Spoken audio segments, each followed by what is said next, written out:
Hello everyone and welcome. Today we are going to talk about Spinoza, a Jewish philosopher of the 17th century who lived in Netherlands, in the city of Amsterdam. Spinoza's philosophy is not easy. Understanding his system of thought takes focus and time, but it's worth it. His ideas were extremely important and deeply influential. Spinoza's philosophy was very radical for his time, and it did not sit well with religious society. Because of his view, he was excommunicated. That means he was expelled for the Jewish community.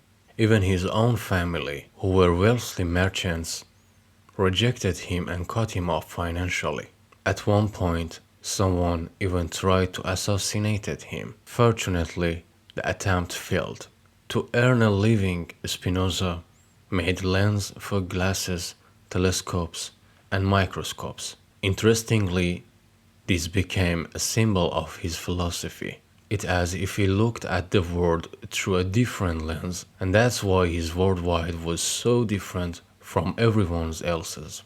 Now let's see why Spinoza's philosophy was so unexpected to religious thinkers.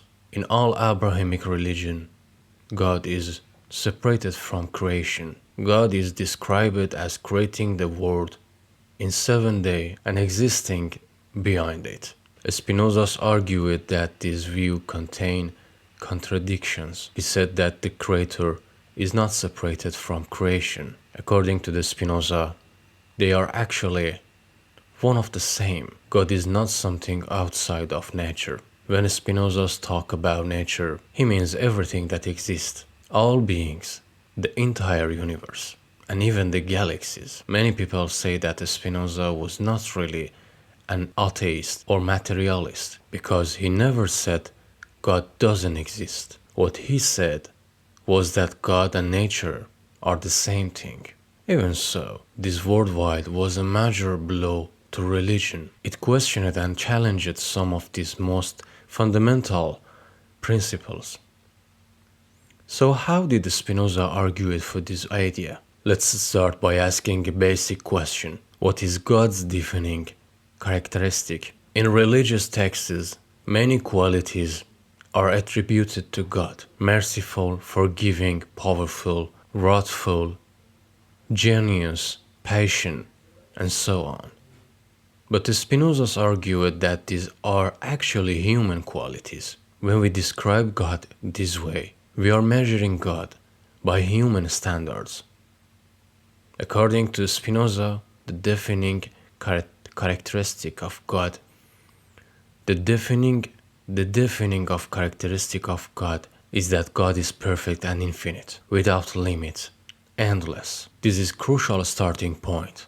If we don't agree on what God is, then talking about God makes no sense at all. Now, if we separate the creator from creation and say that God exists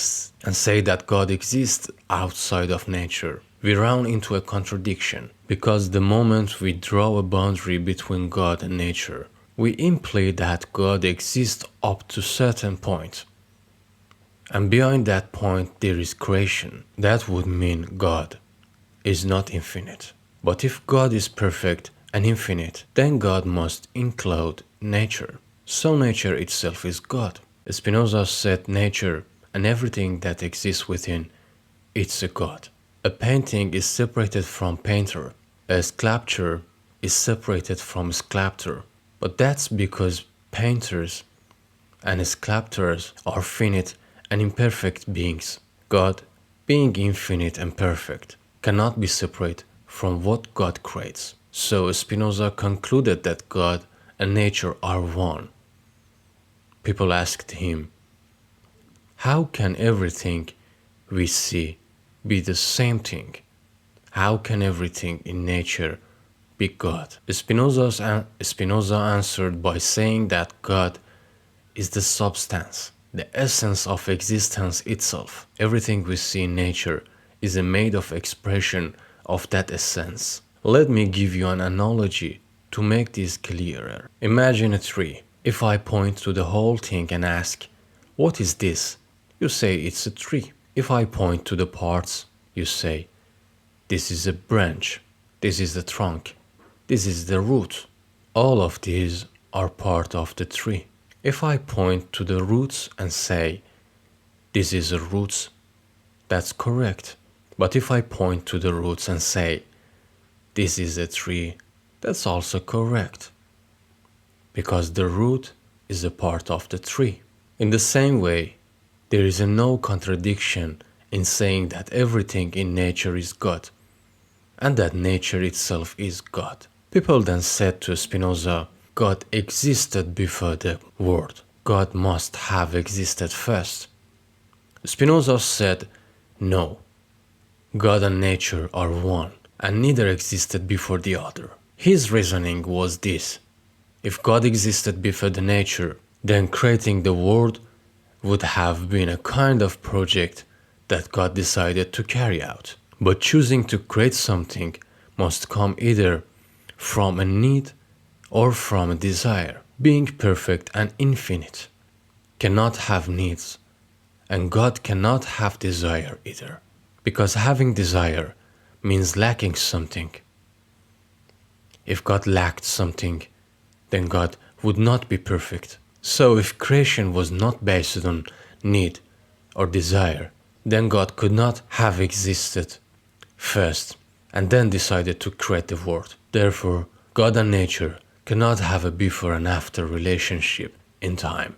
The only possible conclusion is that God and nature exist simultaneously. Once again, we arrive at the idea that God and nature are one and the same. Spinoza emphasized that all of his arguments rest on one core assumption, that God is infinite and perfect. Religious authorists strongly opposite this idea, because if God and nature are one, then humans who are part of nature are also part of God. In that case, what does divine anger towards sinners even mean? It would be meaningless for the God to be angry at the God's own self, or to punish God's own self for sin. And if humans are part of God, then the idea of heaven after death becomes meaningless as well.